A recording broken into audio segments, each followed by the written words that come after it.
It's not always glorious, but it does need to be done. Okay, we're kind of at my least favorite day when we rotational graze, and that is when we get to the end of a run. This was 5 days worth of grazing, so I put him in this little area while I try to figure out how I'm gonna get this set up. So I have the white fence, which is 165 feet. I usually like to keep that on a straight run and then put my 100-foot sections off of that so I don't have to move that 165-foot fence very often. It's a little cumbersome, but if I take that down, they're gonna be running out because they love that grass right there. That's the first place they go to. What I'm going to do, maybe this, make it across there, and if not, I can adjust that just a little bit.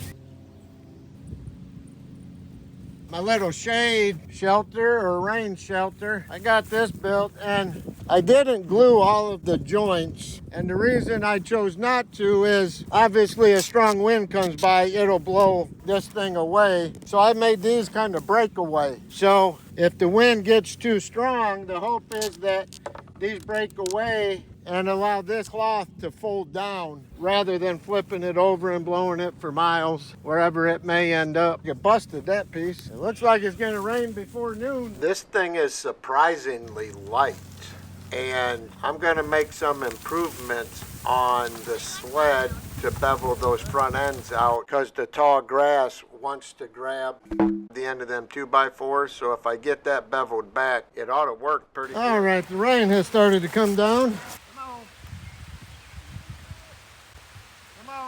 Hopefully they go under the shelter and they don't go towards this open area.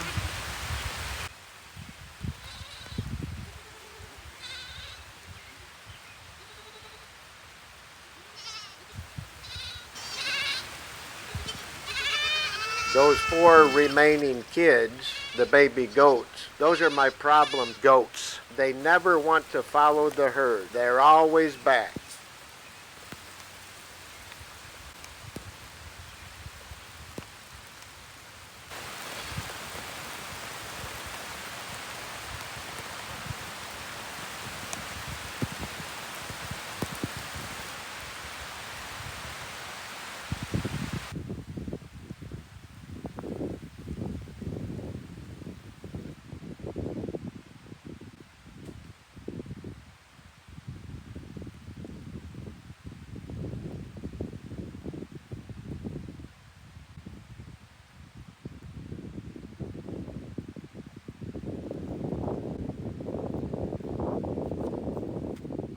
It's not always glorious, but it does need to be done. After a change of clothes, we're heading out to the shop to build some garage storage. Here we have all that we're gonna need to build this shelf that's roughly 10 foot. It actually ends up being about 9'7". It's gonna be 8 foot high. We need 1 that's 21 inches long. We need 2 that's 20 inches, 2 at 13 inches, and then 45 of them at 27 inches. Now this 13-inch will tighten up that spacing a little bit. And what I'm talking about is this spacing right here. If you're really tight for space, you could actually take that down to about 11 inches. That one I built holds 30 27-gallon totes. Obviously, that's not enough if you have a wife that does an antique booth.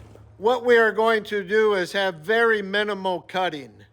We're going to use patterns for all of this. So we'll probably have to cut 4, maybe 6 pieces of wood, but all the rest of it we'll just put together using those forms. So it should be fairly easy and go together fairly quickly. Told my wife I was either gonna spray for weeds or build her shelf. So why don't you go ahead and build the shelf? And I'm glad I did because the rain picked up, the wind picked up, probably would have washed just most of that weed killer away. Let's go ahead and get these walls built.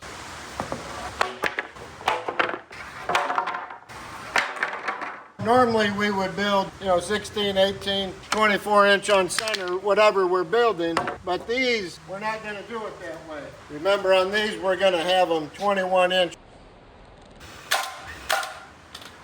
Take this one here, and if you're particular, you can take a clamp and clamp it. I'm not that particular on stuff like this, because there's plenty of wiggle room.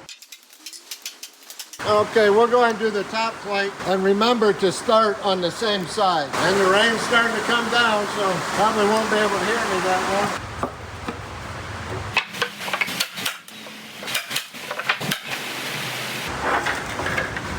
And stupid me, I forgot to cut those to 8 foot.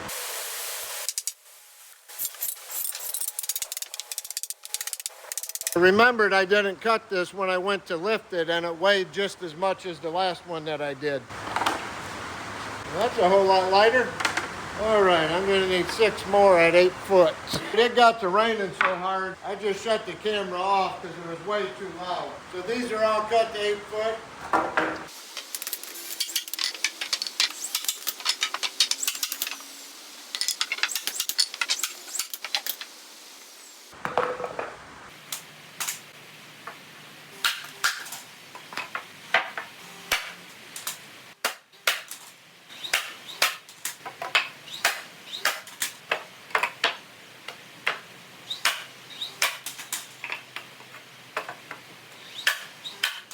So we've been using the 21-inch spacer. Now we're going to jump to the 20-inch. Don't really want to get that big ladder out. It looks like that's what's going to have because my little step ladder isn't out. So we have the walls built. Now what I'm going to do, since I'm by myself, let's see how big a disaster this is going to be. Hopefully it won't be too bad. So you need your 20-inch spacers.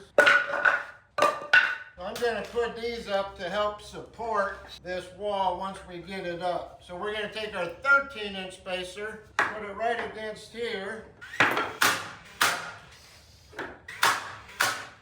All right, let's see what happens.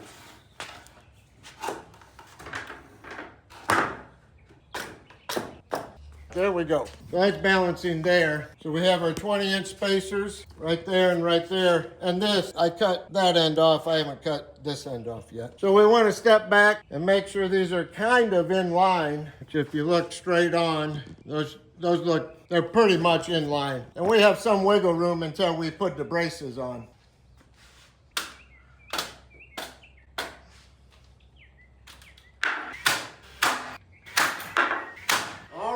And that's pretty solid. Now all we have to do is put the other 48 braces up. And then a very helpful tip here, I put a 3-degree bevel on each one of these and then marked it with the black line. And what that means is this bottom goes against that. And what that does, it takes it back to there. If you do it this way, you know, it can fall out pretty easily by the time you get your brackets ready.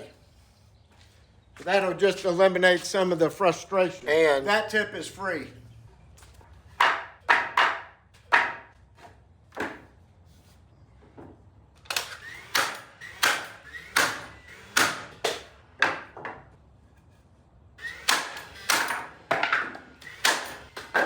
Now what's nice about doing it this way is you can look down the back as you're doing this and just make sure that these are lining up. You can do that by putting that 20-inch piece right in between there. And now this will be flush. And honestly, I think I like using screws better because these tend to bounce, but I don't have any screws, so we'll just keep going. I do hold the back of this so it takes some of the recoil out.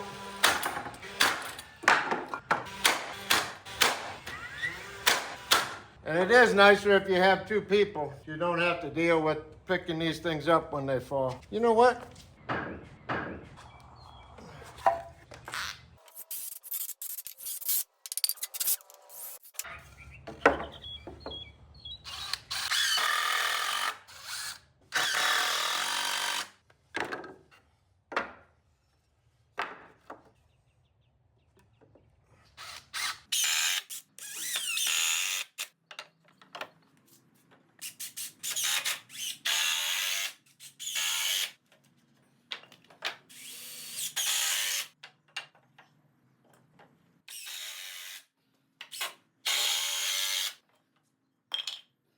I'm going to go ahead and put a spacer, the 20-inch spacer down there.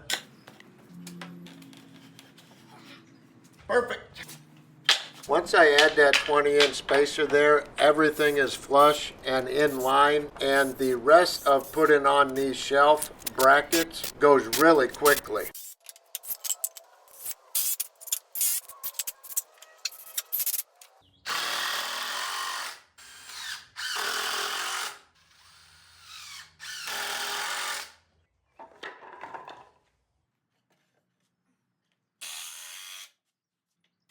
I split this build up into 2 different sessions. Honestly, after I was out there in the rain for a little over an hour setting up that goat fence, I was just ready to go inside and just sit down for a little while. But total build time for this was probably just between 2.5 and 3 hours. So it really doesn't take long if you cut these patterns and use them to guide you through the build process. When I switched over to the screws, I used the 13-inch spacer, and then I just put 1 screw in each of the shelf bracket. And then right here, I'm just going back through and putting in a 2nd screw in each one of those brackets for extra support.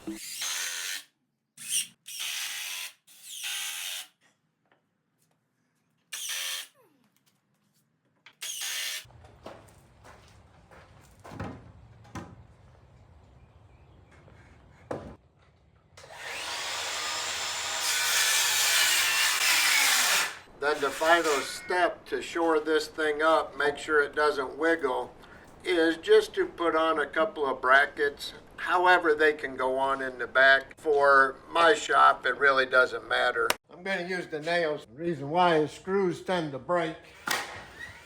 I want to get a brace on this side too. That's my last 2x. Oh no.